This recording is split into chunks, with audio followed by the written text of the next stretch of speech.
De footballeur professionnel à recruteur en cabinet, puis en entreprise et maintenant chef d'entreprise, j'ai eu quelques vies avant de trouver mon équilibre, ma singularité et de réussir à la placer dans un environnement favorable au développement de mon plein potentiel.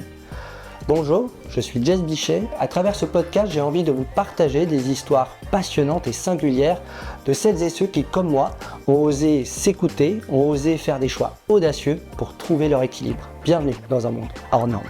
Bonjour à tous, bienvenue dans cette nouvelle interview hors norme. Aujourd'hui, je suis avec Nicolas Passetti, fondateur de la société E-Team et de la startup Hawk. Hello Nicolas. Ça va Jess? Ça va et toi? Ouais, ça va plutôt bien. Merci de m'accueillir chez toi, à Bordeaux. Et on est vraiment chez toi en plus. On est vraiment chez moi, dans la toute petite maison. Les gens voient pas en fait, mais la maison, elle fait 2,70 m de large. On est un peu à l'étroit, mais on est bien. Ouais, franchement, ça a beaucoup de charme. Je connaissais pas. C'est hyper atypique, c'est excellent.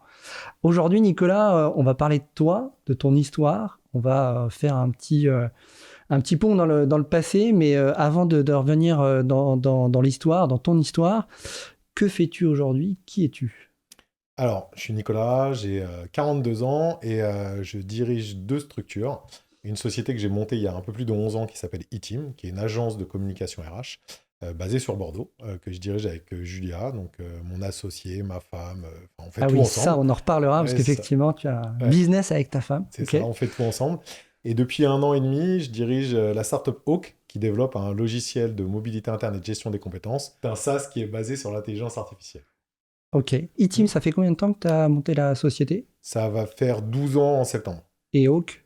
Ça fait... Alors, la structure existe depuis janvier 2023, mais ça fait 1 an et demi que je pilote les équipes. Okay. Parce que c'est une structure qui a été développée en spin-off d'une autre société bordelaise. Un outil qui a été développé en spin-off d'une autre société bordelaise qui s'appelle Sense4Data. D'accord. Et donc, du coup, ça fait à peu près 1 an et demi que je pilote les équipes. Et là, on rentre en commercialisation de Hawk, là, maintenant, après une petite levée de fonds.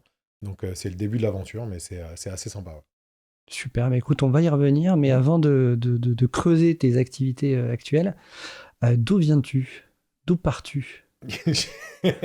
Alors moi, je suis un ancien Parisien, un ancien banlieusard. Je suis né dans le 78, j'ai habité toute ma vie entre le 78 et le 95.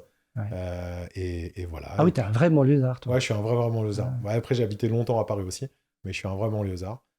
Fan de rugby, voilà, Alors avant d'avoir... parisien immigré à Bordeaux depuis maintenant, ça fait 13 ans. Donc avant la première vague des Parisiens qui sont descendus à Bordeaux, mais je suis quand même un Bordelais, enfin un Parisien immigré. Alors il me semble que tu n'étais pas du tout prédestiné à faire ce que tu fais aujourd'hui. Tu voulais devenir vétérinaire, je crois. Ouais, c'est ça. Les rêves de gosse, tu vois, c'est marrant parce que ma fille qui a 5 ans et demi, depuis 2 semaines, elle me dit qu'elle veut devenir vétérinaire. Donc, tu vois, comme quoi, c'est des... Et t'en parles? T'en avais parlé à tes enfants que... Non, absolument pas, non. Ah oui, improbable en fait. Ouais, après, les enfants à cet âge-là, généralement, c'est des choses qu'ils aiment plutôt bien, tu vois, les animaux et tout, machin. Donc, moi, j'étais assez fan de ça depuis tout petit. Et ça a duré dans le temps. Vraiment, ça a duré, c'était vraiment mon truc, quoi. J'avais vraiment très envie de devenir véto. J'ai fait mon stage de 3e dans une clinique véto, à faire des opérations avec les chirurgiens. Enfin, j'ai fait vraiment tout ça. Et j'ai fait même des études qui m'amenaient à être vétérinaire au départ. J'ai juste eu un moment donné dans ma vie, parce que c'est un peu le sujet du jour, hein, je dois un peu parler de mon parcours. Exactement. Donc, j'étais prédestiné à faire ça, mais j'étais en sport-études rugby au lycée Lacanal à Paris. Ouais. Et j'ai eu une petite mésaventure dans mon année de terminale. C'est-à-dire, petite mésaventure. Ouais, j'ai fait 2-3 bêtises. J'étais un très bon élève, mais j'avais un dossier qui était un dossier disciplinaire qui n'était pas au top. Voilà. D'accord. Donc voilà, et j'ai fait 2-3 pas très grosses bêtises qui ont eu une grosse incidence. J'ai eu un conseil de discipline quand j'étais en terminale, qui fait que ça a complètement grévé mon dossier pour rentrer en classe préparatoire. Malgré les bonnes notes, hein, ça a complètement grévé mon dossier pour aller en classe préparatoire. Et donc du coup, je ne suis pas rentré en classe préparatoire véto intégré. Par contre, je suis rentré dans des classes préparatoires, comme c'était quand même un souhait que j'avais. Je suis rentré dans la classe préparatoire à la fac. Donc c'est à peu près la même chose. Le seul truc, c'est que quand tu es en classe prépa classique, tu rentres en première année d'école véto quand tu as ton concours. Quand tu es en classe prépa à la fac, tu rentres directement en 2e année d'école véto. Comme je faisais partie des 2 grosses facs qui ont 95% d'admission, c'était la même voie, quoi, tu vois, c'était dirigé.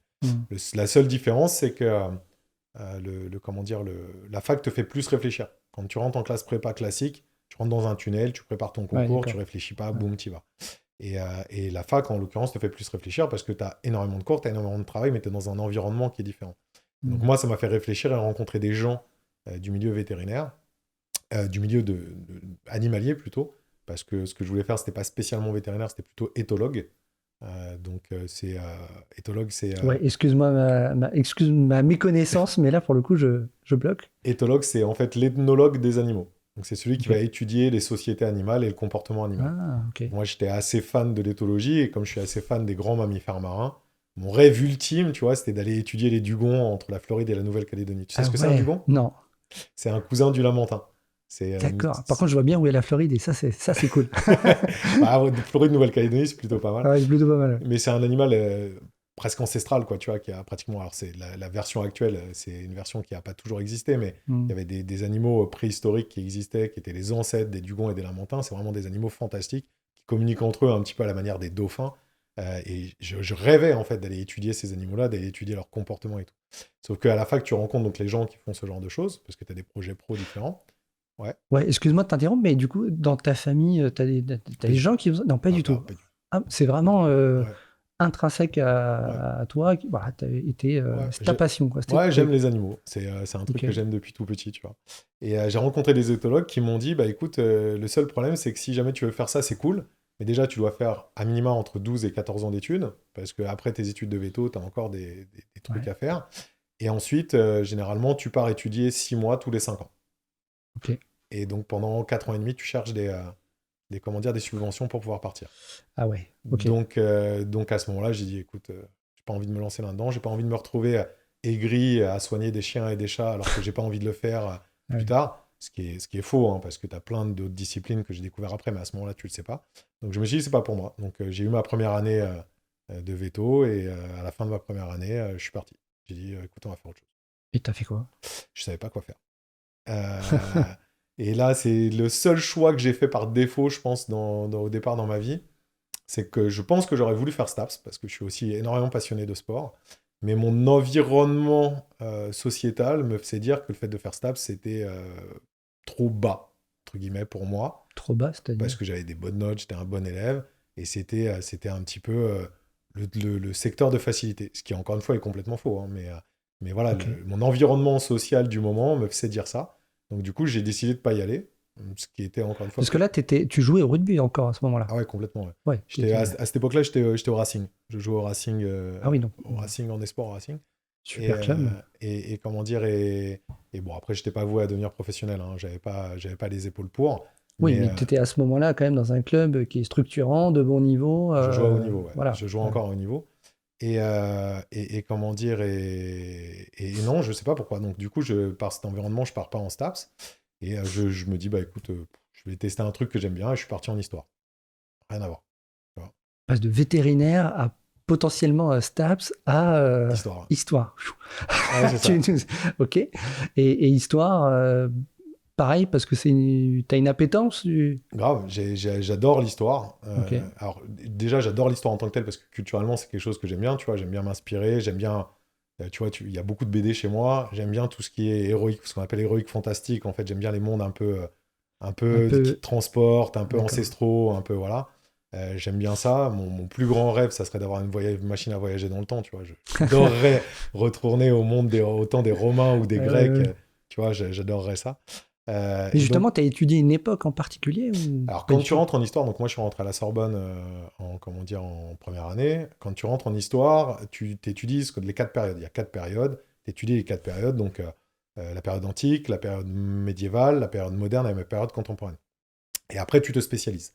Et moi, je me suis spécialisé en antique dans un premier temps. Donc, j'étais spécialisé plutôt sur la Mésopotamie.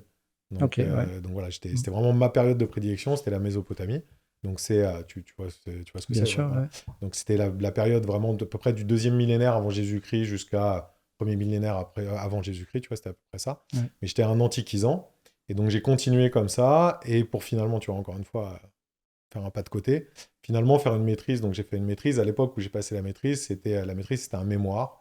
Et tu devais juste faire un gros mémoire sur un sujet, donc comme une mini-thèse, en fait, c'était le début de ta thèse. Et finalement, j'ai fait une maîtrise d'histoire contemporaine sur le rugby facteur d'intégration sociale. Comme quoi, tu vois, finalement, comment dire, le sport est revenu au premier plan. Ah oui, improbable. Ouais. Improbable. Donc voilà, j'ai fait cette maîtrise qui était hyper cool, parce qu'un sujet qui pour moi était super intéressant, qui m'avait pris toute ma jeunesse. Et donc voilà. Mais enfin, tu passes de veto à potentiellement aller en STAPS, à faire de l'histoire, etc. Est-ce que à cette époque-là, tu sens que tu te cherches, tu sens que la façon dont on parle, t'as pas l'air du tout d'être dans le doute. On a l'impression, en tout cas, que les choix sont pris de manière très tranchée, en tout cas. Et en même temps, tu jumps. Alors, tu jump, c'est un bien gros mot parce qu'on sent qu'il y a aussi une passion derrière, mais en même temps, de l'extérieur, ça donne effectivement diverses expériences. Tu sens que tu te cherches à ce moment-là ou tu es sûr de toi, tu sais où tu veux aller? Alors pas du tout. Ouais. Je sais pas du tout où je veux aller, mais c'est en fait c'est un peu moi la vie, si tu préfères, c'est comme ça. C'est-à-dire qu'en gros, il y a un truc qui te plaît, il y a une opportunité, il y a quelque chose qui se passe, et tu vas. Tu te poses pas de questions, quoi, tu vois, c'est ça. Et le jour où ça te plaît plus, ben t'arrêtes. Tu vois. Et je suis très heureux d'avoir fait ça, toutes ces expériences, et puis toutes les expériences que j'ai faites après. Parce que, après, quand tu as des enfants, maintenant j'ai une petite fille, comme je te l'ai dit tout à l'heure, euh, bah, du coup, tes choix, tu peux les faire un peu différemment, parce que là, tu as d'autres choses à assumer. Mais quand tu es jeune et que tu as juste tes envies à suivre, bah, tu te poses pas de questions, quoi, tu vois. Donc oui, tu te cherches, parce que tu sais pas où est-ce que tu vas demain, entre guillemets. Donc c'est là où tu te cherches. Mais enfin voilà, j'ai toujours fait les trucs parce que ça me plaisait. Et le jour où ça me plaisait plus, bah, j'arrêtais de les faire et je passais à autre chose. Donc, Et pourquoi cette maîtrise, pourquoi le sujet du rugby à ce moment-là? alors, sujet du rugby, pourquoi? Parce que quand tu pars en maîtrise, en fait, donc là, il faut vraiment que tu fasses un mémoire. Il faut que tu trouves déjà, premièrement, la première des choses, c'est de trouver un sujet qui n'a jamais été fait. Première D'accord. chose. Un sujet qui te plaise, parce que tu passes quand même au moins toute une année à réfléchir dessus et à les décortiquer, parce que c'était vraiment un sujet de recherche, hein. Je suis pas très vieux, mais il n'y avait pas de ChatGPT et tout à l'époque, hein. Donc du coup, c'était moi quand j'ai fait mon sujet sur l'intégration sociale, je suis allé dépouiller des archives municipales, dépouiller des archives nationales, enfin tu vois, du job à l'ancienne, quoi. Ouais. Donc il faut que tu trouves un truc qui te plaise quand tu dois le faire tout le temps, et parce que tu dois avoir une certaine portée. Et donc je me posais la question, à savoir est-ce que je partais Et puis, ah oui, puis autre chose, il faut que tu trouves aussi un maître comment dire, de mémoire, en fait, un maître de suivi, en gros un doctorant, qui est un chercheur, qui est aussi inspirant, qui peut t'accompagner dans ton projet. Et j'ai cherché, et le problème, c'est que ma période de prédilection, c'était la Mésopotamie. Sauf que la Mésopotamie, il aurait fallu que je galère un peu plus, parce que j'avais commencé à faire du cunéiforme, mais c'est assez fastidieux. Donc le cunéiforme, je sais pas si tu vois ce que c'est, en gros, c'est l'alphabet mésopotamien. Donc tu sais, Ok. c'est comme ça que sont écrits les tablettes. Quand tu fais de l'histoire mésopotamienne, en gros, tu récupères toutes les informations de tablettes qui te proviennent voilà, de cette époque-là, qui sont écrites en cunéiforme. C'est pourquoi cunéiforme? Parce qu'en fait, tu écrivais ça avec une sorte de plume, tu faisais des coins, et donc en gros, c'est l'écriture cunéiforme. D'accord. Donc pour pouvoir vraiment faire un truc qui soit poussé à ce niveau-là, il faudrait que tu sois bon en cunéiforme pour pouvoir aller aussi dépouiller quelques tablettes, avancer sur ce type de sujet. J'avais commencé à en faire, mais c'était assez fastidieux. Donc je me voyais un peu bloqué pour faire un truc qui soit vraiment intéressant sur le sujet. Et il y avait tout cet autre domaine, en fait, d'histoire contemporaine, d'histoire sociale, qui m'intéressait énormément. Donc du coup, j'ai pas du tout pris le sujet par défaut. Je me suis posé les questions. Qu'est-ce que tu fais? Est-ce que tu restes en antique qui t'a changé ou est-ce que tu pars? Et j'ai trouvé un maître comment dire, comment dire, un directeur de mémoire absolument fantastique, qui m'a grave motivé pour faire ce que je voulais faire. C'est un sujet qui n'avait pas du tout été étudié, l'intégration sociale par le sport sous cet angle-là, et pas du tout sur le rugby. Donc il y avait vraiment quelque chose d'intéressant à faire et de pouvoir apporter un œil nouveau en fait sur ce sujet. Et puis comme c'était quelque chose que j'avais vécu de l'intérieur, je trouvais ça absolument Ça a dû vraiment être cool de faire. surprenant le sujet pour lui, non? Ça a été surprenant, mais il a kiffé. Il Franchement, adorait. ouais, il a Ouais. kiffé parce que c'était pas un truc que j'ai pris en mode bah tiens, j'ai entendu parler de ça, tu vois, c'est quelque chose que j'avais vécu. Alors moi pas en tant que tel parce que je suis pas issu d'une famille qui était, enfin je suis issu d'une famille moyenne, tu vois, donc j'avais pas de problème. Tes parents d'ailleurs, ils faisaient quoi à l'origine? Pardon, mon père a pas le bac, mais il a progressé au sein de la banque jusqu'à avoir après un haut niveau à la BNP, et ma mère était secrétaire de direction. Tu vois, enfin, voilà, classe complètement classique, quoi, tu vois, rien de spécial. Mais j'avais vécu quand j'étais à Massy et même au Racing, avec des personnes, avec des potes à moi, qui ont survécu, en gros, qui s'en sont sortis grâce au rugby, quoi, tu vois. Donc j'ai vu vraiment je l'ai vécu de l'intérieur, l'intégration sociale par le sport et notamment par le rugby. Donc pour moi, c'était ultra galvanisant d'en parler et de mettre en avant, parce que je mettais en avant mes potes en fait. Ben voilà, c'est ce que j'allais Ouais. te demander. Tu as consulté tes potes en fait pour C'est traiter ça. le sujet. Ouais, c'est ça, j'ai consulté mes potes. J'ai consulté mes potes, je les ai mis en avant, les coachs qu'on avait et tout, et j'ai fait tout ça, quoi, tu vois.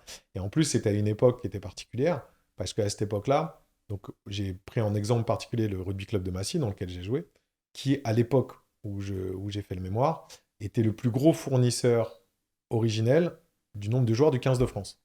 Ah ouais. C'est-à-dire qu'alors Ok. que Massy était une équipe de 5e division, si tu préfères, en termes de seniors, Ouais.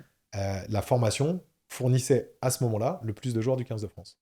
Donc, Incroyable. ouais, c'était... Et des gens qui étaient issus vraiment de la diversité, de milieux difficiles pour beaucoup. Ouais, franchement, c'est vraiment enfin, un sujet hyper galvanisant, quoi. En tout cas, toi, à travers le rugby, tu as rencontré plein d'autres Mmh. personnes d'horizons et de niveaux social très différents, en tout cas. Complètement. Tout, tu peux te... Le rugby a ce facteur de réunir les gens autour de valeurs particulières et de créer des liens entre des gens qui sont indescriptibles et comment dire, et qui sont incassables. Tu vois. Je pense qu'à de la même nature qu'à une époque, le service militaire pouvait créer des liens entre des personnes d'horizons complètement différents, des liens qui étaient indéfectibles, tu vois. Bah là, c'est pareil. Mais en plus, c'est sur un sujet qui n'est pas obligatoire et qui est comment dire, qui est ludique, tu vois. Donc comprends, ça renforce encore Mm. plus le côté lien et le côté famille et comment dire, rapprochement. Donc là, c'est quoi? Tu fais quoi après Après ça, après la Ouais, maîtrise, ouais, bah après la maîtrise, l'objectif c'est de passer une thèse sur le même sujet. d'accord. Sauf que quand tu veux passer une thèse, les gens te disent, donc j'avais mon directeur de thèse qui était Je là. commence à avoir l'habitude parce qu'il y a, Ouais. il y a toujours un truc qui se Pas passe. tout de suite, mais après. Ok. Donc quand tu veux passer une thèse, en fait, ton directeur de thèse te dit, ok, tu vas passer une thèse. Donc j'avais mon directeur de thèse pour le sujet. Ce qui dit, avant de passer ta thèse, comme la thèse, ça te donne pas à bouffer, il faut que tu passes tes concours. Donc il fallait que je passe mon concours de prof d'histoire et voilà, l'objectif, c'était de passer les concours. Ce qui m'allait très bien, parce que depuis que j'ai 20 ans, je m'occupe de jeunes au rugby, tu vois. Ouais. Donc moi, l'éducation, comment dire, le côté... Ah, depuis depuis que tu as 20 ans, tu Ouais. coaches, accompagnes, Ouais. encore aujourd'hui? Ça fait 4 ans que j'ai arrêté, ouais, mais j'ai fait ça pendant presque 20 ans. D'accord, Ouais. ok. Et, Plutôt ouais, des gamins de quel âge? j'ai fait tous les âges. J'ai fait de 6 ans alors, ma dernière année, j'ai entraîné des seniors pour la première fois, mais j'ai fait de 6 ans jusqu'à 18 ans. Ouais, ouais j'ai dit, en Île-de-France, j'ai dirigé des pôles comment dire, de clubs de rugby cadet junior. J'ai fait la même chose ici à Bordeaux quand je suis arrivé. J'ai monté un petit peu des structures dans des clubs. Ouais, c'était assez cool. Et quand tu es arrivé à Bordeaux, ça a été pour toi une aide à t'intégrer Le rugby? ouais, Ah ouais, grave. à Bordeaux Ouais, bien sûr, mais ça t'aide énormément. Moi, je suis descendu à Bordeaux. Je suis allé jouer un petit peu et surtout entraîner au club de Salles, qui est un club comment dire, pas de la banlieue bordelaise, mais des alentours de Bordeaux, tu vois, vers les Landes. Mm. Ça t'aide énormément parce que tu rencontres des gens. Le rugby ici, Oui, c'est roi. Ouais. voilà, les gens savent. Donc voilà, et puis j'ai beaucoup de potes de mon époque de Massy, qui étaient donc ces potes-là d'enfance, en fait, qui sont descendus à Bordeaux. Qui sont descendus à Bordeaux. Ouais. Ok. Ouais, on est beaucoup. Ouais. Bah, tu sais, ce que je te dis, hein, le rugby, comment dire, ça resserre. Et donc, du coup, j'ai essayé de passer mes concours. Donc, ça m'allait très bien, hein, parce que moi, devenir prof, franchement, ça me convient Ok. très, très bien. Hein, Ok. clairement, j'adore ça, j'adore les gosses, j'adore enseigner, j'adore transmettre. Donc, franchement, ça m'allait vraiment très bien. Donc, j'ai passé mes concours. J'ai passé mon agrég et mon CAPES, que je n'ai pas eu. La première année, parce que j'ai eu mes écrits et j'étais tellement sûr de moi d'avoir mes oraux, parce que pour moi, l'Everest, c'était les écrits, que j'ai pas travaillé suffisamment bien mes oraux et donc je les ai pas eu à juste titre. Hein. Alors, là, très peu, hein, mais ça me choque pas. La deuxième année, j'ai tout bossé comme un ouf, vraiment, et je l'ai pas eu un peu sur un délit de sale gueule, si je préfère. Donc, un délit de sale gueule. Parce que je suis tombé sur 2 jurys, notamment une, en fait, qui ont vraiment... alors, ça se ressent peut-être dans le quotidien, et à l'époque, ça pouvait se ressentir. Je peux avoir l'impression d'être un peu trop sûr de moi, un peu trop... enfin voilà, un peu trop sûr, et peut-être un air de temps en temps qui peut être prétentieux. ce qui n'est pas le cas en intérieur réellement. Hein. Moi, je souffre très souvent du syndrome de l'imposteur. C'est des choses qui peuvent arriver enfin, voilà, très régulièrement. Et à cette époque-là, quand tu passes un oral et que tu joues entre guillemets ta vie sur un oral, t'es tout sauf rassuré. Sauf Ouais. que le problème, c'est qu'on te demande de faire comme si tu représentais devant des élèves. Donc l'objectif, c'est d'avoir la posture, quoi, tu vois, d'être là et de Ouais, de savoir ce que tu l'incarner, dis, quoi, ouais, tu bien vois, sûr. d'incarner. Ouais. J'étais tremblant comme pas possible en intérieur. Je sortais, j'avais une chemise, tu pouvais l'essorer tellement je transpirais. Mais voilà. Et donc, je suis tombé sur un jury notamment qui m'a vraiment surcassé alors que j'avais vraiment fait le job. Et, et comment dire, et je l'ai loupé, je crois, d'un demi-point, un truc comme ça. Et si tu regardes, ça m'a dégoûté de l'histoire, ça m'a dégoûté des concours parce que euh, j'avais vraiment très envie de devenir prof, c'était vraiment une vraie volonté, tu vois. Je voulais vraiment le faire pour les bonnes raisons. C'est-à-dire que j'avais envie de m'occuper des élèves, j'avais envie de transmettre, j'avais envie de tout ça. Et j'étais peut-être pas le meilleur, hein, c'est possible, mais je me faisais casser en fait pour des mauvaises raisons, alors qu'à côté, je voyais des personnes qui étaient absolument pas du tout faites pour être prof, qui ne voulaient absolument pas devenir prof, qui passaient leur concours et qui avaient une autre posture et qui du coup se retrouvaient prof pour des mauvaises raisons ou pour pouvoir ensuite se retrouver en disponibilité pour faire autre chose. Donc le système à ce moment-là, en fait, je préfère, m'a vraiment beaucoup déplu et je me retrouvais plus dans le truc. T'as quel âge à ce moment-là? C'était 2007, je devais avoir 25 ans. Ouais, Et de 26 ans. à 25 ans, tu as déjà identifié, en tout cas chez toi, cette envie de transmettre. En tout cas, c'est... Oh, depuis toujours.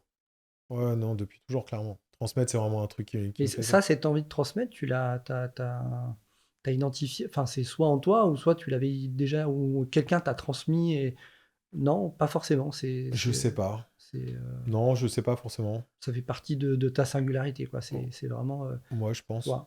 Ouais, je pense. J'aime ça. Vraiment, vraiment Ok. j'aime ça. C'est vraiment un truc que j'aime bien. Mais alors, du coup, tu fais quoi, in fine? Bah, du coup, l'année d'avant, la première année où je loupe mon, comment dire, mon CAPES et mon agrég, j'avais un pote, Alban Salini, qui bossait au Figaro, donc chez Mm. Figaro Classifieds. Il vendait des médias RH web, cadre emploi et compagnie. Qui me dit, bah écoute, t'as loupé ton CAPES, viens au Figaro, on recrute en ce moment des commerciaux, ça te tirait vachement bien. Je dis, bah déjà, premièrement, je suis pas commercial. Il me dit, ouais, mais là, je te vois, t'as le profil et tout, donc il me connaissait bien, on jouait au rugby ensemble, voilà, donc il me connaissait depuis tout petit parce que lui était plus vieux que moi, mais je jouais déjà avec son frère quand j'avais 14 ans, donc enfin, voilà, on se connaissait depuis longtemps. Et Il te connaissait bien, parce que de l'extérieur, quand on lit, a voulu devenir veto, ou historien, ou prof, ou whatever, on se dit pas, il est commercial, quand ouais, même, hein. c'est ça, non, il me connaissait bien, pour le coup, il me connaissait bien. Et je lui dis, puis deuxième chose, j'ai loupé mon CAPES pour la première fois parce que j'ai pas fait ce qu'il fallait pour l'oral. Donc au moins que je le passe une deuxième fois en faisant ce qu'il faut pour essayer de l'avoir, quoi, tu vois, clairement. Ouais, ouais.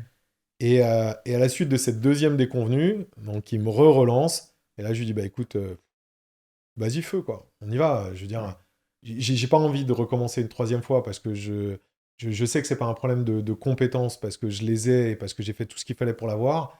Donc je veux pas reprendre le risque de repasser une année, de reprendre, parce que c'est une année complète hein, comment dire, de révision et tout, machin, pour ensuite retomber potentiellement sur le même type de personnes et avoir de nouveau une déception. Donc vas-y, feu. Peut-être je reviendrai à l'enseignement un autre jour, mais pour l'instant, terminé, quoi. Et alors là, tu commences une nouvelle vie. Ouais, là je fais l'embauche du Figaro est assez drôle parce que du coup ils me proposent au FIG, donc ils recrutaient des commerciaux, donc des commerciaux terrain, des commerciaux sédentaires pour vendre des produits, donc cadre emploi, quel job, ainsi de suite. Là, on change de monde quand même. On est dans le monde du corporate. Ah, complet, J'imagine que tu as dû, à l'époque, mettre un costume, une ouais, cravate. c'est ça. On change d'environnement, là, hein. Ah, ouais, complet. On change complet d'environnement. Je voulais jamais dans ma vie, tu m'aurais dit, tu vas bosser dans un bureau, c'était absolument tout ce que je voulais pas faire. Mais j'avais des potes qui bossaient là-bas, ça m'intriguait. Puis ça m'intriguait, tu vois, encore une fois, ce côté aller voir ce qui se passe, un petit peu curieux. Ça m'intriguait, en fait, d'aller voir ce que ça faisait d'être en costume, quoi. Tu vois, d'être dans un bureau en costume, de gagner un peu Ah, t'as pris ça d'argent. comme un jeu, un peu. Ouais, c'est ça. Ouais. Pardon, un défi. Ouais, Le côté ok. sportif, tu vois, le côté sportif qui revient, tu me proposes un truc, bah écoute, je vais essayer d'être meilleur que les autres dans ce domaine-là, pourquoi pas, tu vois. Donc le côté défi. Et c'est assez drôle parce que, mine de rien, comme quoi ça se joue à rien. Bon, déjà, c'est Alban qui m'a amené là-bas. Et quand je fais mon premier entretien, avec deux managers, avec qui ça se passe très bien, qui tous les deux voulaient me prendre. Et ensuite, le deuxième entretien, c'était avec la DRH et le directeur commercial donc, de Figaro Classifieds, Adon Classifieds à l'époque. Et je fais l'entretien, et la DRH me dit... Enfin, en gros, si tu préfères, la DRH, je voulais pas me prendre en commercial terrain. D'accord. Parce que j'avais pas d'expérience, j'avais jamais fait ça et tout. Le directeur commercial, lui, voulait vraiment me prendre parce qu'il sentait qu'il y avait un truc qui pouvait bien matcher. Et je me souviendrai toujours, la DRH, au moment de terminer l'entretien, elle me dit, et donc, si on propose un poste de commercial sédentaire, qu'est-ce que vous nous répondez? Et donc, moi, ma réponse, c'était de lui dire, bah écoutez, si vous proposez un poste de commercial terrain, je vous dirais oui. Si jamais vous proposez un poste de commercial sédentaire, je réfléchirai. D'accord. Voilà, pour pas lui dire Ouais. non, mais je voulais pas faire du phoning, quoi, tu vois. C'est pas que je conçois, tu vois, le fait de le faire, le métier, Non, mais tu savais déjà que tu avais besoin d'aller au contact, quoi. c'était sûr. Et puis, je voulais pas me retrouver dans un bureau H24, tu vois, c'était pas possible. Et donc, du coup, pour la petite histoire, donc la DRH voulait pas, le directeur commercial voulait. Donc, le directeur commercial a dit à la DRH, écoute, on le prend, s'il tient plus de 6 mois, je te paye un resto, ou enfin, voilà, ils ont parié un resto sur le truc. Bien leur en a pris, parce que j'ai été intégré, et que finalement, ça a très bien marché, j'ai eu des très bons résultats. Mais là encore, des histoires de rencontres, j'ai eu des très bons résultats et tout a bien marché, parce que je suis tombé tout de suite dans une équipe avec un manager qui s'appelle Cédric Sépizul, qui a su me comprendre et me faire intégrer ce monde corpo que je ne connaissais pas et pour lequel je ne suis absolument pas fait. Il t'a embarqué de quelle manière? Bah, il m'a compris. Tu vois, j'ai pas fait d'école comme ça, j'étais à la fac, j'ai fait plein de jobs et Ouais. tout différents, mais il a réussi à comprendre un peu mon énergie, à comprendre qui j'étais, et je supporte pas l'autorité en fait. J'ai pas de problème en tant que tel avec l'autorité, parce que moi je suis un soldat. Hein. C'est-à-dire que tu me demandes de faire quelque chose, je suis dans ton équipe, il n'y a pas de souci, je suis avec toi, j'ai pas de problème. Mais en fait, j'ai un problème avec entre guillemets, la mauvaise autorité. Et souvent dans le corpo, dans les entreprises, tu as souvent du zèle de manager, tu as souvent du zèle de... Enfin, tu as souvent du zèle en fait. Et ce zèle-là, je ne le supporte pas. Premièrement. Et la deuxième chose, c'est que pour moi, je ne supporte pas l'injustice. Et donc, du coup, du management un petit peu décalé ou pas forcément juste, ça ne va pas marcher pour moi, tu vois. Donc, et je ne sais pas fermer ma gueule. Donc tu vois, Ok. donc je suis obligé de le dire et je suis obligé d'avancer. Donc, j'ai eu de la chance de tomber sur ce manager-là parce que, dans un premier temps, il a beaucoup fait tampon entre les N+2, la direction et moi. Il m'a beaucoup tempéré sur plein d'aspects. Ok. Et donc, c'est lui qui m'a permis de rester dans cette boîte, parce que sinon, ça marchait pas. Enfin, j'imagine que toi aussi, tu as mis un peu d'eau dans ton vin et que tu es monté en compétence avec une forme Bien de sûr. résilience pour t'adapter à ce nouvel environnement, j'imagine. Bien sûr, mais après, ce qu'il y a comment dire, de particulier, c'est que je suis pas d'accord, mais je vais faire. Tu vois ce que je veux dire? C'est-à-dire que tu me dis, D'accord, mais on doit quand même te donner l'espace de dire que tu n'es pas d'accord. c'est ça. Ok. C'est-à-dire que tu es mon manager, je supporte pas ton autorité, mais comme tu es mon manager et que je sais qu'il faut que je le fasse, Ouais. je vais faire exactement tout ce que tu me demandes. Par contre, je vais te dire, tu me saoules. Ouais, ok. Je le fais, mais ça me saoule. Et ça, le problème, c'est que sur le côté corpo, ça marche pas. En entreprise, en corporate, c'est compliqué. C'est ça. Ouais. Et donc, c'est pour ça qu'il a fait beaucoup tampon par rapport à ça, jusqu'au moment où, bah déjà, j'ai changé d'équipe après, mais s'il n'avait pas été là, c'est sûr, j'aurais pas fait plus de 3 mois dans la boîte. Hein. Ça, c'est une évidence. Ah ouais. Ah, mais c'est évident. Et après, j'avais des très bons résultats. Donc, du coup, c'était encore plus simple de pouvoir dire, ça me saoule, parce que non seulement je fais tout ce que vous me demandez, je ramène beaucoup d'argent, mais je suis pas du tout d'accord avec ça. Et c'était encore plus compliqué pour eux de dire quoi que ce soit, parce que justement, Tu avais des résultats. j'avais des résultats. Et parce qu'en plus, j'avais pas cette épée de Damoclès au-dessus de la tête, qui était que, comme tu le vois par rapport à mon parcours, moi je bossais au Figaro, c'était bien, hein, mais je bossais plus au Figaro, Oui, il n'y avait pas mort d'homme pour toi. c'était pas Quoi. très grave, hein, Ouais, j'en ouais. avais un peu rien à faire si tu préfères. Ouais. Et donc ça, pour un boss, c'est toujours assez compliqué, parce que t'as aucun... enfin, t'as pas de levier, en fait, pour pouvoir justement, comment dire, faire peser quoi que ce soit. Mais c'est vrai que dans tout ce que tu racontes, on sent que presque inconsciemment au départ, tu as décidé qu'on ne négocierait pas, tu ne négocierais pas ta liberté. Ah, c'est sûr. On le sent dès le départ. Nicolas, si je dois retenir une singularité, effectivement, c'est on ne négocie pas avec ma liberté. C'est ça. Ça, c'est clair. Mais du coup, tu vas faire combien de temps avec... Je vais faire un peu plus de 4 ans au Figaro. Ok, Je vais en faire 3 à Paris, et ensuite je vais descendre à Bordeaux. ok. Je suis descendu à Bordeaux parce qu'il y avait une opportunité, d'un commun accord, c'était mieux. Il fallait que je parte de Paris parce que ça devenait compliqué, parce qu'il y avait vraiment beaucoup de tensions. J'avais certes encore une fois des très bons résultats, mais ça commençait à être compliqué parce que je l'ouvrais de plus en plus. Je disais que j'étais de moins en moins d'accord avec les politiques et la stratégie. Et donc, du coup, ça allait pas. Donc, Ok. clairement, pour le bien de tout le monde, c'était bien que je descende. Et donc, je suis descendu. J'ai bossé 1 an ici à Bordeaux. Et puis, tu vois, encore une fois, un coup de tête. C'est-à-dire que je bosse avec. À cette époque-là, au Figaro, je bossais avec des agences de com RH. Donc, d'autres agences de com RH, hein, comme ce que je fais avec eTeam, avec des agences de com RH. Et à un moment donné, je bosse sur un client avec une agence de com RH en particulier, qui est une agence toulousaine que je ne vais pas citer parce qu'il n'y a pas de. Voilà. Il n'y a pas de raison de les citer, mais je bosse avec eux et je m'aperçois en fait qu'ils font vraiment de la merde. Mais clairement, c'est pas possible. Ils s'en mettent Ok. plein les poches par rapport aux clients, c'est juste scandaleux et leurs conseils sont nullissimes. Donc je me dis, écoute, à un moment donné, c'est relou de bosser avec des gens comme ça. On peut faire aussi bien, voire mieux. J'ai 30 piges. Vas-y. Allez, et c'est à ce moment-là que tu décides. Ouais. Ouais.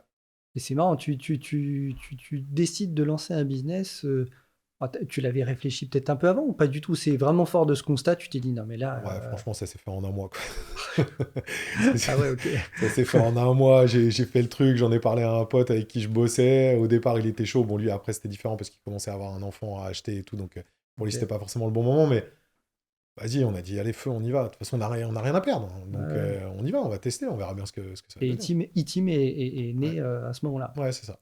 Mais du coup, là, tu connaissais pas encore ta femme, en fait, du coup. Si, je la connaissais. D'accord. Je la connaissais, Mais ouais. vous n'aviez pas décidé de travailler ensemble à ce moment-là. Non, c'est moi qui ai décidé de monter e-team. D'accord. Donc, j'ai monté e-team. Elle bossait toujours au Figaro Ok. parce qu'on s'est Ah, ok. rencontrés au D'accord, au Figaro. Figaro. Ok. Elle bossait toujours au Figaro. J'ai monté e-team et. Pardon. Et après avoir monté e-team, en fait, elle a continué de bosser, mais elle m'a accompagné dans le développement de la boîte tout du long. Ça doit faire 5 ans maintenant. Ouais, ça doit faire 5 ans maintenant qu'elle a définitivement D'accord. intégré la structure. Au lancement, E-Team, c'est quel type de service? Est-ce que Au lancement, c'est que des achats médias. Donc, c'est que de l'achat c'est média? que on va voir les entreprises, on les conseille sur les bons outils à utiliser, les bons job boards, les bonnes CV Tech, toutes ces choses-là. Ok. On fait que du conseil et de la négo. Et ça évolue comment, les services, au fil des Alors, années? la petite histoire, c'est que, en gros, je bossais avec euh,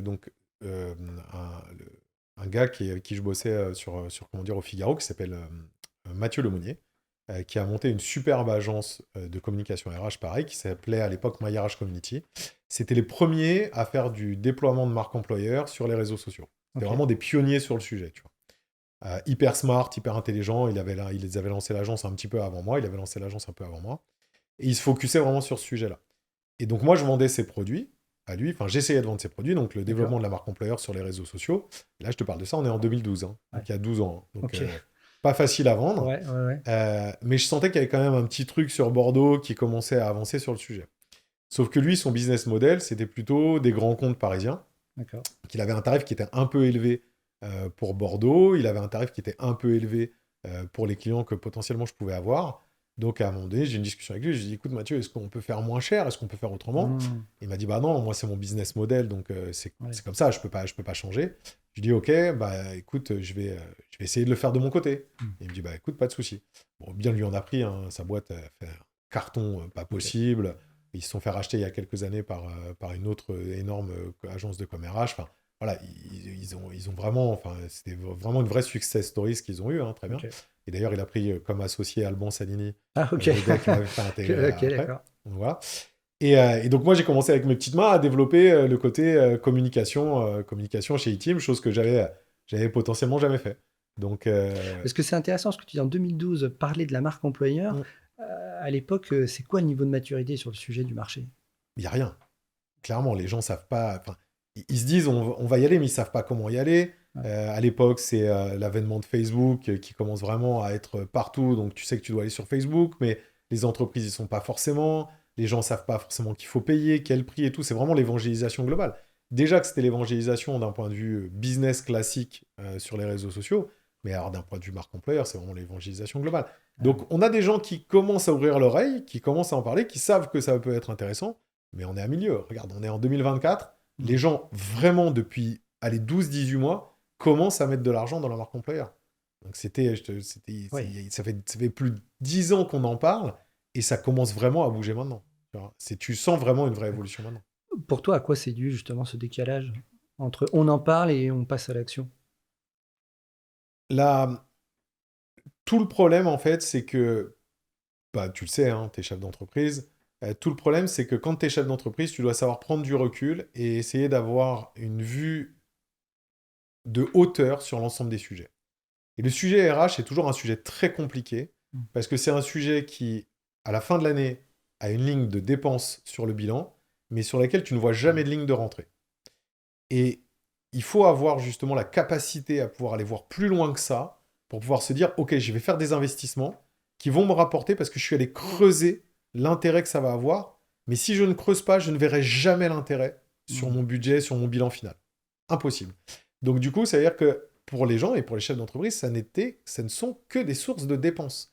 Sauf que ce qu'ils oublient, ce qu'ils ne savaient peut-être pas à l'époque et ce qu'ils n'allaient pas voir, c'est que un recrutement raté, aujourd'hui, on sait que ça coûte 45 000 euros. C'est qu'une personne qui est désengagée dans ta boîte, ça te coûte en moyenne 15 000 euros par personne. C'est que, enfin, tu vois, c'est des budgets qui sont monstrueux. Limiter son turnover dans une boîte de 1%, ça te fait gagner des dizaines de milliers d'euros, mais vraiment des dizaines de milliers d'euros.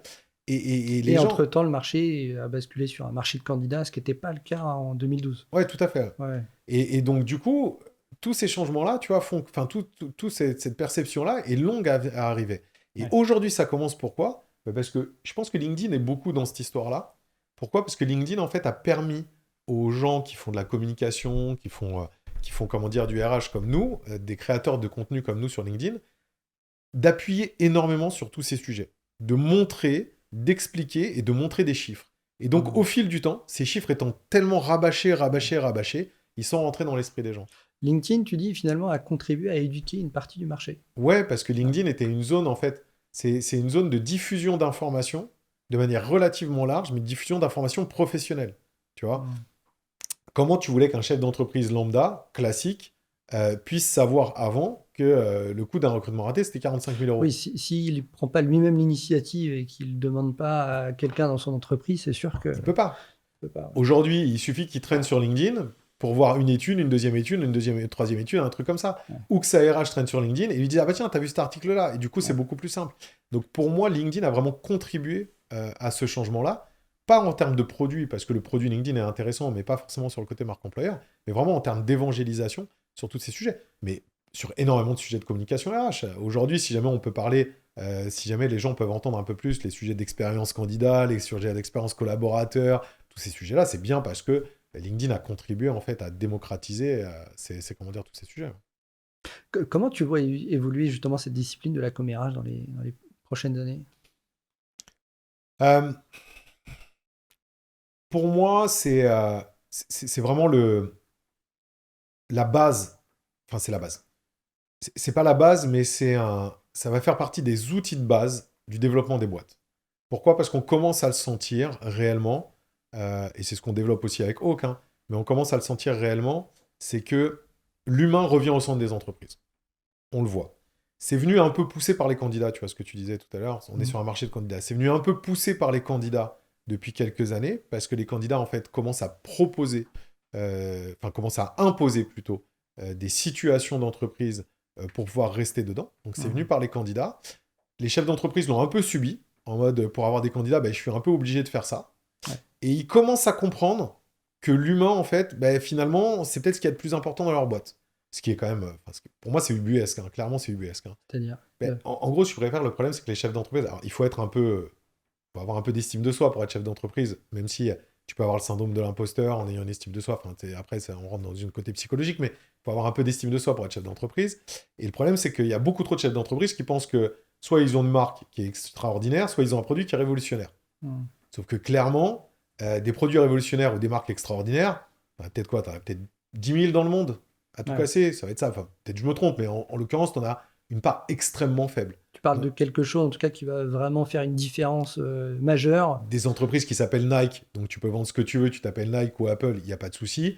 Ou des boîtes qui ont des produits qui sont tellement extraordinaires comme du Tesla, que tu peux vendre n'importe quoi, enfin que tu peux y aller parce que de toute façon, ton produit est révolutionnaire. Dans ces deux cas-là, en fait, c'est plus les... Même si c'est toujours les collaborateurs, mais les collaborateurs sont moins puissants que la marque ou le produit. Dans les 99,9% des entreprises, ce sont les collaborateurs qui font l'entreprise, et non le produit ni la marque. Parce que comment dire, la qualité d'une marque, la qualité d'un produit est faite par les personnes qui sont à l'intérieur. Qu'est-ce qui va faire qu'un produit va marcher? C'est parce que tu as des bons commerciaux. Qu'est-ce qui va faire que les gens vont rester? C'est parce que tu as des bons relations clients. Qu'est-ce qui va faire que ça va fonctionner plus que d'autres? C'est parce que tes opérationnels vont bien bosser à l'intérieur. C'est pas parce que ton produit est meilleur qu'un autre. C'est parce que tu as des gens à l'intérieur qui font que ton entreprise ou que ton produit est meilleur qu'un autre. Et ça, le problème, c'est que les chefs d'entreprise l'ont trop longtemps oublié. Et là, commencent maintenant à se rendre compte que finalement, c'est l'humain qui est le plus important, parce que c'est lui qui fait la force de la boîte. Et donc, de ce constat-là, les RH reprennent un petit peu la place centrale qui est la leur, c'est-à-dire le côté, ce sont les collaborateurs, les collaboratrices qui font l'entreprise, donc du coup, on va faire en sorte de les mettre en avant et que ça soit la matière première, la valeur première de la boîte, c'est vraiment ça. Et de ce fait, la communication RH joue un grand rôle, mais que ça soit en interne ou en externe, parce que c'est ce qui va cimenter un petit peu tout ça. Tu vois. Ouais, je réfléchis en même temps en t'écoutant, et c'est vrai que c'est ce que tu proposes aussi, d'accompagner les entreprises à faire en sorte que, évidemment, il y aura dans des grosses entreprises des départements com qui vont maîtriser, avec qui tu vas collaborer, j'imagine, mais effectivement aussi, c'est faire en sorte que les collaborateurs, n'importe quel presque collaborateur peut s'emparer aussi, s'approprier la com de son entreprise et diffuser des messages sur LinkedIn, etc., etc. Il y a une diffusion effectivement de la discipline qui est devenue cross-département, etc. C'est ça que tu es en train de... Dans tous les cas, en fait, c'est la base. Pourquoi? Parce que, en gros, la communication, c'est ce qui fait en sorte que les gens se parlent entre eux. D'accord? Donc, une entreprise va parler à ses candidats, une entreprise va parler à ses collaborateurs, les collaborateurs vont se parler entre eux, vont parler avec les RH et tout. C'est ça qui fait la communication. La communication, c'est la base, en fait. Si les gens ne se parlent pas, si les gens échangent pas ensemble, ils savent pas, donc tu peux pas les fédérer, tu peux pas créer des communautés, tu peux pas les engager, les faire avancer. Or, l'engagement collaborateur, c'est la base d'une entreprise qui est saine et qui va se développer.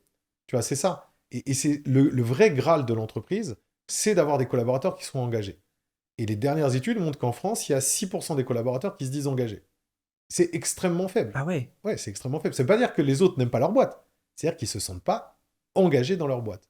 Donc, c'est-à-dire qu'on ne leur a pas donné des motifs. Quand tu dis engagé, c'est-à-dire que le collaborateur n'aurait même pas envie de diffuser un message sur LinkedIn. Il n'est pas engagé dans la boîte réellement, tu vois. Wow. Et donc, du coup, ça veut dire qu'en gros, il y a un manque de diffusion de l'ADN de la boîte, de l'acculturation, de ce qu'ils peuvent faire, qui amène justement à ce côté engagement.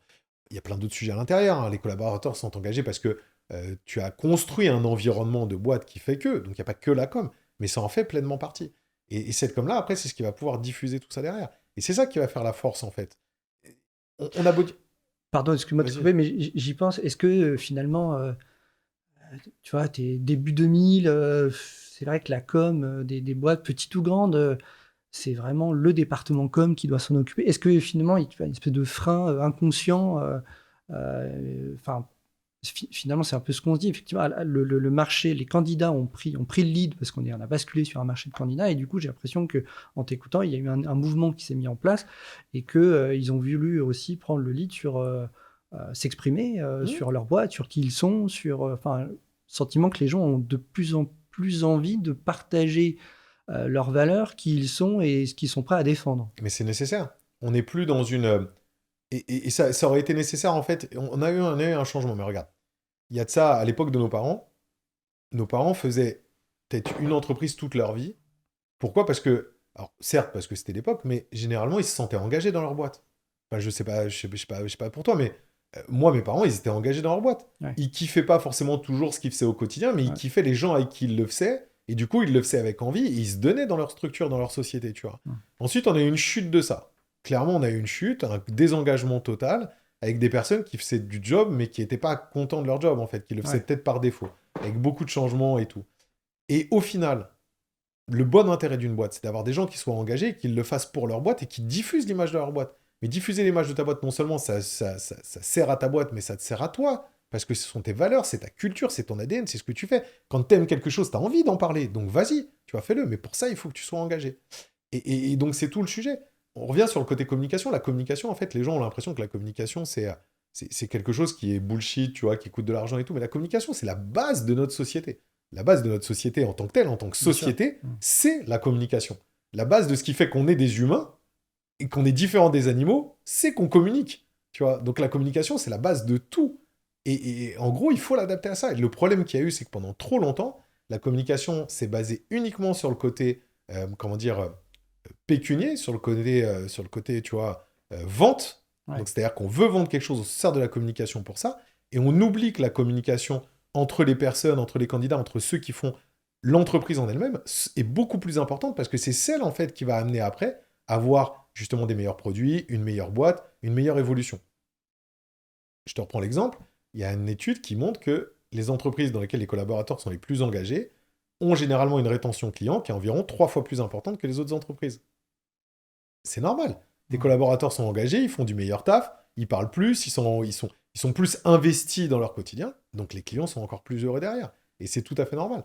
Donc ça, c'est quelque chose de logique. Donc tout ça, en fait, c'est juste que tu as cette bascule qui est en train de se refaire du côté, justement, des collabs et des entreprises et de l'humain. Et ça devient intéressant. Parce que là, on revient, en fait, sur une science qui n'est absolument pas une science dure, qui est une science qui nécessite réellement qu'on s'intéresse aux gens et qui commence, en fait, à avoir une vraie relation dans laquelle, justement, les ressources humaines, les personnes qui dirigent des boîtes, ont un vrai travail à faire. Un vrai travail de compréhension, de connaissance, de transposition, un vrai job, tu vois. Et le travail qui... Même si aujourd'hui, tu vois, nous, on développe une solution d'IA sur laquelle aucune intelligence artificielle ne pourra aller, tu vois. Ça, c'est vraiment... On parle de ce qui fait l'essence de notre société. Ouais, je souris en t'écoutant parce que c'est vrai que ça m'évoque aussi des petits souvenirs en tant que... Je suis recruteur depuis 15 ans et c'est vrai que les valeurs que pouvait mettre une entreprise sur son site et qui n'étaient pas incarnées par à la fois les dirigeants ou véhiculées dans l'entreprise, c'est vrai que maintenant, ça fait déjà quand même pas mal d'années que les candidats ont besoin et challenge et interrogent les gens de ces entreprises. Alors voilà, ok, les valeurs que j'ai vues sur votre site, il ne faut pas que ça soit que des mots. Comment vous l'incarnez? Quelles sont les actions que vous menez au quotidien sur ce que j'ai pu voir sur votre site? Enfin, il y a une vraie demande du marché depuis pas mal d'années maintenant. Mais c'est vrai que... Mais est-ce que finalement, à cette époque-là, les entreprises, est-ce qu'elles se connaissaient vraiment? Je suis assez d'accord avec toi. Tu vois, à l'époque, ça date pas non plus de 150 ans, mais les années 80, 90, début 2000 encore, c'était un peu la réussite de l'entreprise, c'était deviens grand et beau et fort et tout le monde a envie d'aller chez toi. Alors que maintenant, non, faut que l'entreprise, elle fasse aussi le taf, faut qu'elle démontre qui elle est, quelle est sa promesse, ses valeurs, etc., qu'elle soit engagée dans certains trucs pour que peut-être l'individu s'y reconnaisse ou pas. Effectivement. En tout cas, ça permet de filtrer. C'est vrai que pendant longtemps, l'entreprise, tu me dis si je me trompe, mais a ratissé large, comme si elle était, elle voulait se rendre singulière tout en étant généraliste, et qu'elle a eu du mal à comprendre que finalement, en étant peut-être un peu plus transparent envers qui elle est, justement en essayant de moins ratisser large, mais plutôt en ciblant un peu mieux, déjà elle pouvait mieux filtrer les gens qui potentiellement pouvaient durer longtemps dans leur entreprise, mais qu'elle a eu du mal à enclencher ce mouvement-là, qu'elle a eu du mal à le comprendre parce que pendant des années, c'était un peu la loi du plus fort. On essaie de démontrer une espèce de singularité dans un environnement généraliste. Est-ce que c'est le cas, mais en même temps, c'est pas de la faute, entre guillemets, des entreprises. Là, je les blâme pas forcément, parce que il y a une évolution qui a été quand même ultra rapide. Et c'est une évolution sociétale qui a été ultra rapide. C'est-à-dire que ce dont tu parles, les entreprises d'il y a 50 ans, tu vois, c'est des entreprises qui engageaient leurs collaborateurs, et leurs collaborateurs étaient contents quand l'entreprise fonctionnait bien, parce que du coup, tout le monde avait du job, que tout le monde gagnait bien sa vie, et c'était très bien. Et l'objectif, c'était celui-ci. On n'avait pas du tout les mêmes attentes qu'on a aujourd'hui. Et ensuite, on a eu ce changement qui est arrivé dans les années 2000, tu vois, qui a commencé à arriver, qui a commencé à s'imposer avec Internet, et qui a explosé dans les années... qui a explosé de manière sous-jacente dans les années 2010, avec ce mal-être qui commençait à être vraiment sous-jacent, des personnes qui n'étaient pas forcément bien dans leur job, l'arrivée des burn-out, l'arrivée de toutes ces choses-là, par rapport à une évolution sociétale globale. Mais c'était un mal-être, en fait, qui ne se montrait pas, sur lesquels les gens, en fait, l'avaient en eux, la société l'avait en elle, mais l'entreprise était encore, entre guillemets, plus forte que ça, parce que les gens n'imposaient pas, ne montraient pas, en fait, ce qu'il en était, et n'imposaient pas, en fait, cette volonté de changement qu'il y a eu. Et ensuite, boum, d'un coup, il y a eu le Covid. Et là, le Covid, c'était terminé. C'est comme si le Covid est arrivé, c'est comme si, en gros, tu ouvrais le rideau sur toutes les merdes qu'il y avait eu et qui étaient rentrées dans la société depuis 10 ans ou depuis 15 ans. Tu ouvrais un rideau global. Parce que les problèmes de télétravail, les problèmes d'équilibre pro-perso, les problèmes de sens, tous ces problèmes-là, ils ne sont pas arrivés avec le Covid. Ouais, bien Ils sûr. existaient. C'est juste que le Covid a fait réfléchir les gens parce que pendant 2 mois ou 3 mois, tout le monde s'est retrouvé chez soi et s'est dit qu'est-ce qu'on va faire et qu'est-ce qu'on fait dans notre vie. Et donc, du coup, on a eu un temps de latence. Mais tous ensemble. C'est pas 3 personnes qui se sont pris un congé sabbatique, c'est tous autant qu'on Ouais, bien est. sûr. On a eu ce temps de réflexion qui a fait que, bah, boum, ce rideau, il s'est ouvert sur tous les problèmes qu'il y avait et qui avaient été créés depuis 10-15 ans avec l'évolution de la société. Et là, ça veut dire que d'un coup, en fait, tu as été obligé de tout changer. C'est-à-dire que tu pouvais sentir, il y avait déjà des boîtes qui avaient senti ces changements-là et qui avaient déjà commencé en fait à faire ces évolutions. Donc elles, c'était Comme celles... qui, par exemple? Tu as plein de boîtes, tu as du LDLC et compagnie qui D'accord. depuis très longtemps en fait ont déjà bossé sur ces sujets-là, tu vois. Donc tu as plein de boîtes, si tu préfères, qui avaient compris ce genre de choses, qui avaient pris de la hauteur et tout, Ouais. mais la majeure partie était encore dans un tunnel. Pas forcément parce qu'ils ne le voulaient pas, mais parce que c'était l'environnement sociétal qui faisait ça. Et là, le problème, c'est que tu te retrouves du jour au lendemain avec... Tu peux plus fermer les yeux, quoi. Tu peux plus fermer les yeux parce que les candidats et les collaborateurs ont dit c'est fini. Mais il n'y a pas eu de période de transition. Ouais. Donc c'est hyper Ouais, c'est brutal, quoi, violent, tu c'est vois. violent. Ouais, je C'est suis hyper d'accord. brutal ce Ouais, qui ouais. s'est passé. Et donc, du coup, forcément, aujourd'hui, tu dois t'adapter. Et donc, forcément, tu t'adaptes de manière un peu brinque-ballante. Donc, c'est-à-dire que tu fais pas les bons choix, tu vas pas aux bons endroits et tout. Et donc, c'est là où il faut forcer justement sur la communication pour pouvoir se dire, OK, je vais communiquer sur qui je suis, je vais communiquer sur mon ADN, sur mes valeurs, sur ce qu'on fait, mais sur qui on est réellement. Et c'est là où, en fait, où c'est un peu brinque-ballant, c'est que les gens ont tous envie de communiquer sur ce que les gens attendent. Mais il ne faut pas communiquer sur ce que les gens attendent. Il faut communiquer sur qui tu es. Parce que c'est pas parce que tu vas dire que tu es un peu moins bien qu'à tel sur ça, un peu... De toute façon, il y a tout pour tout le monde.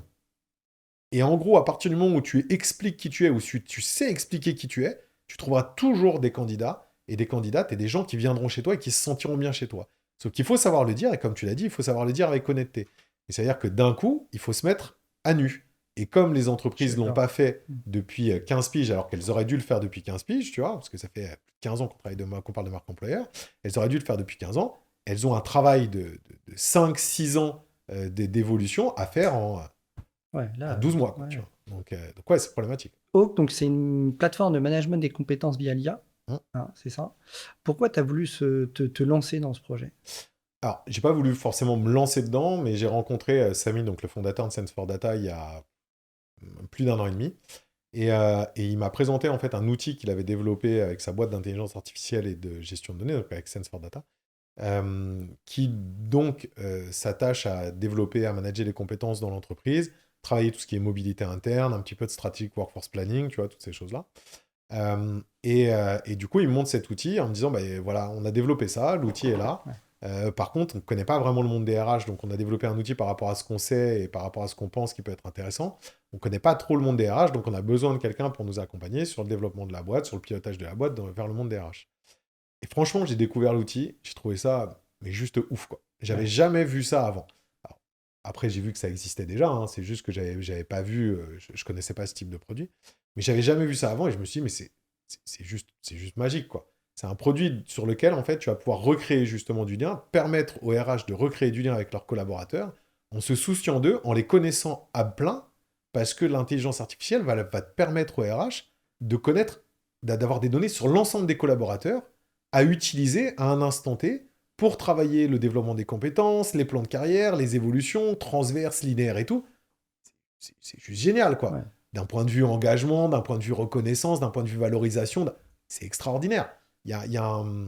Pour les RH, comprendre leurs collaborateurs, mais aussi pour le collaborateur, on en parlait là, effectivement, pour qu'il se comprenne déjà aussi un peu Bien mieux sûr. lui-même, pour effectivement exprimer peut-être un peu plus ses envies, ses besoins. Exactement. etc. Tu vois, nous, dans l'outil, on a fait un espace collaborateur pour qu'il puisse savoir où il est, où est-ce qu'il doit aller pour avoir le fameux golden profile, donc le profil type dans la boîte, mais aussi d'autres sujets et d'autres jobs transverses qu'il peut faire à l'intérieur de la structure par rapport à ses expériences passées ou ses expériences transverses. Donc, émettre un jeu, en fait, d'ouverture, d'opportunités, de chemins possibles dans la boîte, qui pour moi, je trouve ça absolument génial, parce que quand tu es bien dans une boîte, bah, l'objectif, c'est d'y rester.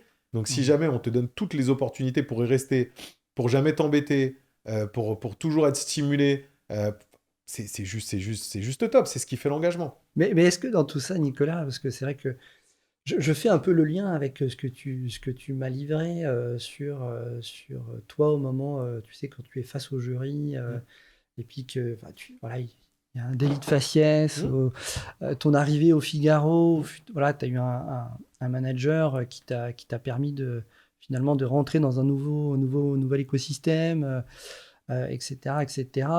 Il y a à chaque fois, alors je ne sais pas si c'était une crainte, une peur, ou en tout cas, il y a une intelligence de ta part de te dire, OK,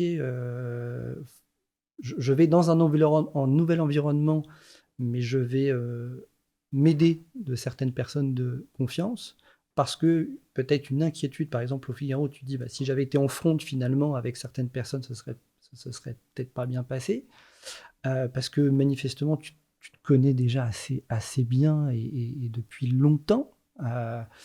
Est-ce que finalement, tous ces projets, que ce soit E-Team, que ce soit Hawk, là, pour le coup, Hawk, on est dans le sujet, Hawk, avoir Hawk envers cette direction que tu avais eue il y a quelques années, que tu as connue en tout cas il y a quelques années, peut-être il t'aurait peut-être mieux perçu, mieux connu. Est-ce qu'il n'y a pas derrière tout ça une espèce de sens pour toi je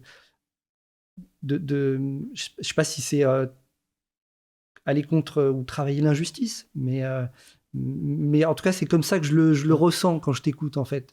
Même si j'ai du mal à l'exprimer, parce qu'il y a beaucoup, beaucoup d'émotions quand tu parles, t'incarnes énormément ce que tu racontes. Donc, mais là, la première émotion qui me vient, c'est effectivement l'impression que tu combats l'injustice qu'il y a en entreprise. T'as entièrement raison, parce que un des points qui m'a énormément, intéressé chez Hawk, c'est ce sujet d'éthique. C'est-à-dire que pour moi, en fait, c'est un outil qui permet à l'intelligence artificielle de proposer au RH le collaborateur ou la collaboratrice qui convient au poste, quel que soit le collaborateur ou la collaboratrice. Donc c'est vraiment le fait de faire fi de tout ce qui peut être autour et de proposer. Alors, bien évidemment, le RH fera son choix à la fin, donc il verra les collabs, il fera son choix, et donc tu pourras avoir des biais, des choses qui rentrent en jeu. Mais là, pour le coup, c'est vraiment le fait de dire, ok, c'est cette personne-là qui va matcher, ou ces 4-5 personnes-là qui vont matcher le mieux avec.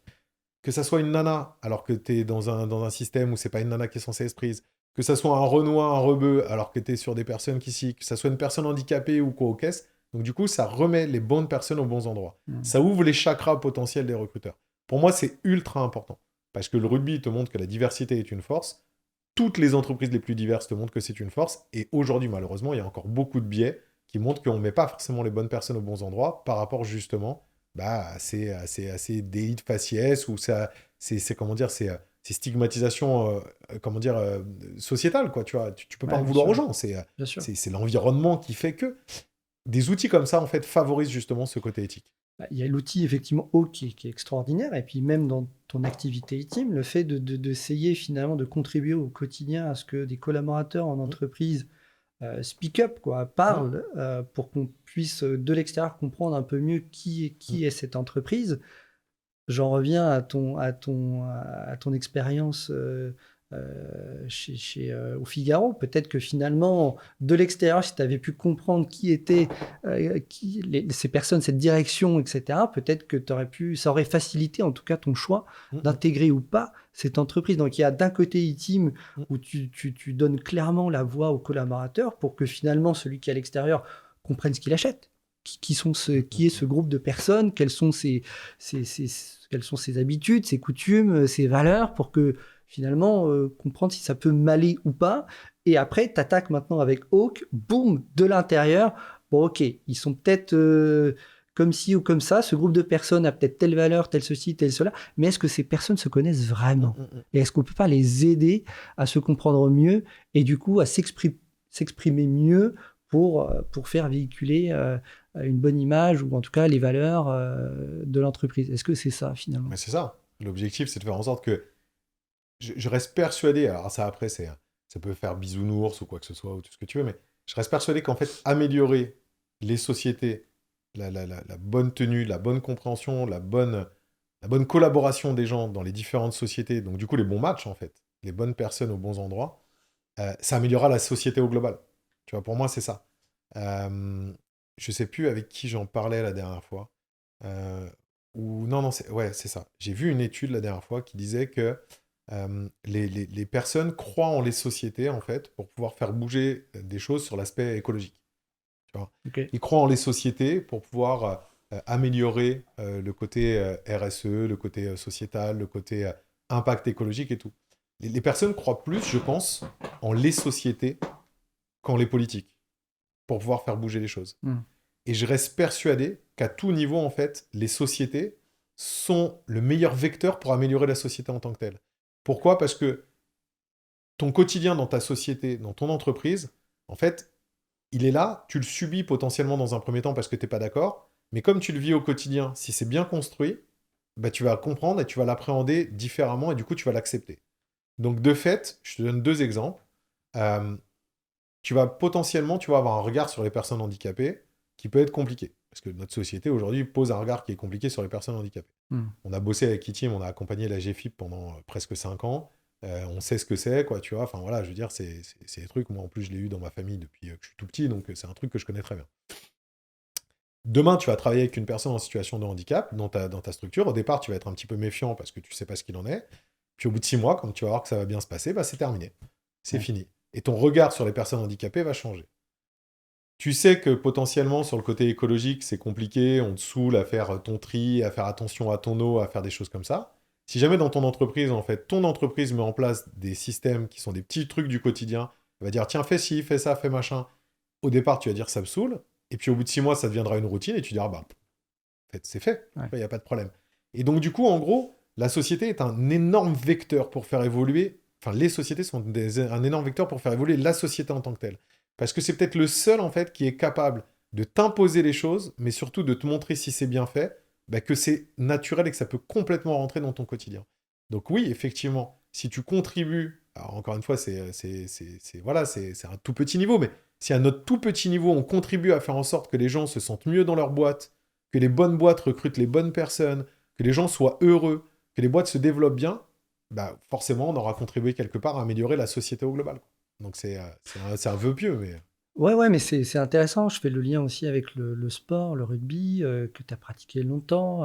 Parce que derrière tout ce que tu viens de dire, il y a effectivement une envie forte de provoquer une prise de conscience chez l'autre, de faire en sorte qu'il se connaisse un peu mieux et qu'il véhicule un peu mieux qui il est, tout en menant des actions concrètes, mais en ayant justement, toi, en tout cas, en essayant de contribuer à modifier, ou en tout cas à influencer sur l'habitude des gens. Parce que j'imagine que dans le sport, tu as dû voir que finalement, ce qui compte pour aller chercher une perf ou pour qu'un groupe vive, etc., ce sont bel et bien les habitudes des uns et des autres qui vont avoir un impact fort sur la vie en collectivité, sur la vie, sur l'individu en général.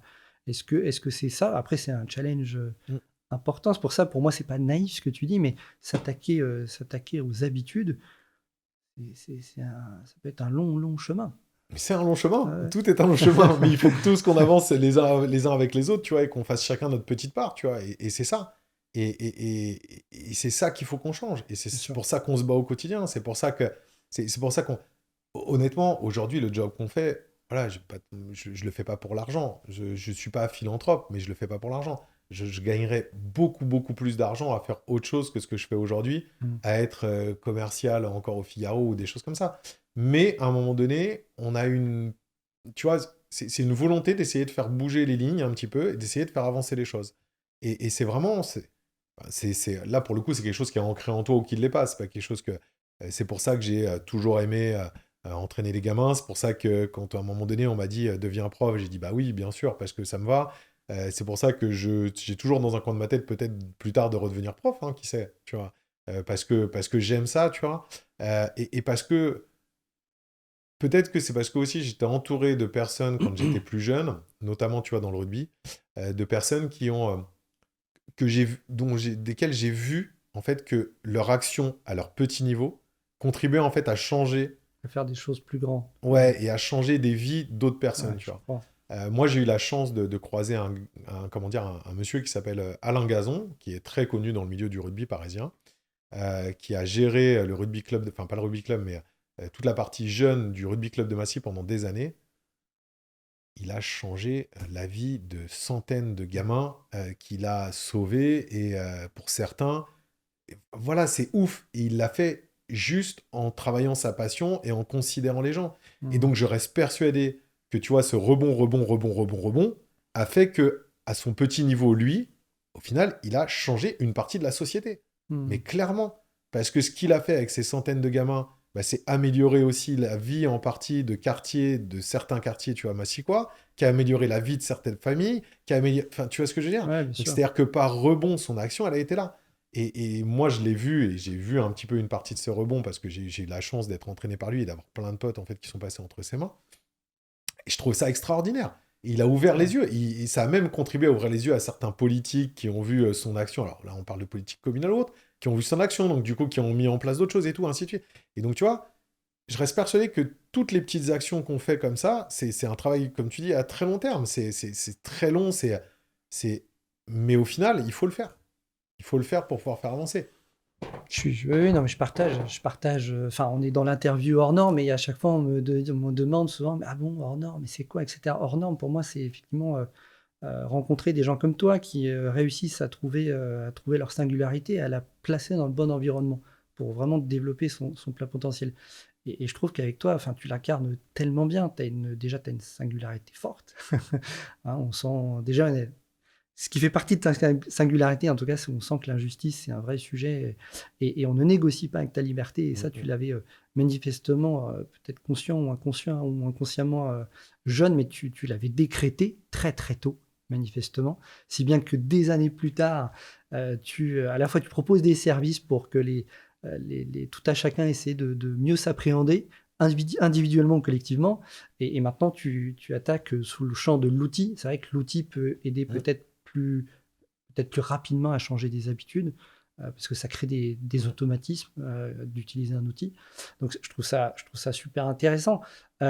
Et on sent, et d'ailleurs tu n'as pas rechangé d'activité, c'est-à-dire que tu vois, tu es passé c'est pas péjoratif ou quoi que ce soit, mais tu es passé de veto à peut-être STAP, ensuite histoire, etc. Et là, ça fait quoi, 8-10 ans que tu es dans le même projet? Ça fait 16 ans que je suis dans les RH. Et tu vois, ça fait 12 ans que j'ai monté Itium. Ouais. Et Hawk maintenant, qui pour moi une continuité finalement de ta logique que je comprends en t'interviewant. Donc je trouve ça assez... j'ai le sentiment que tu as trouvé l'équilibre là, entre qui tu es, ta singularité, et l'écosystème que tu t'es créé toi-même. Iteam, Hawk, on peut dire que tu es heureux aujourd'hui. Je suis au centre de mon Ikigai. Tu vois l'Ikigai? Ah ouais. Je suis au centre de mon Ikigai, mais complètement. Mais vraiment, je suis vraiment... je suis heureux, vraiment, je suis heureux, clairement. J'aime ce que je fais, je le fais avec des gens qui sont hyper intéressants. C'est des sujets toujours nouveaux, on parle d'humain au quotidien. Je trouve ça... Non, franchement, c'est top. Moi, je suis très, très heureux, vraiment. Bon, écoute, on sent en plus que tu as de l'énergie à revendre, et on sent que tu en as encore pour pas mal de... Là, on sent la puissance du rugbyman qui dort. Écoute, merci Nicolas de ce temps de partage. Merci. Franchement, merci beaucoup. J'ai vraiment apprécié ce parcours, ton parcours qui est juste dingue, et qui illustre bien justement comment aller chercher une singularité, la placer dans le bon environnement. Et quand on voit ce que ça donne, tout ce que tu as créé et développé, et ce que tu vas encore développer, c'est assez extraordinaire. Merci Nicolas. Merci beaucoup Jess, c'était cool. Merci d'avoir écouté ce nouvel épisode d'Hors Normes avec moi. J'espère qu'il vous aidera à oser vous écouter, à faire des choix audacieux et à prendre un chemin hors des normes. Si c'est le cas, je compte sur vous pour le partager à vos proches, mettre la note de 5 étoiles sur les plateformes d'écoute. Si vous souhaitez également me suggérer des invités ou tout simplement me faire part de vos retours, vous pouvez me contacter via mon compte LinkedIn. Je suis Jess Bichet et je vous dis à très très vite pour un nouvel épisode d'Hors Normes.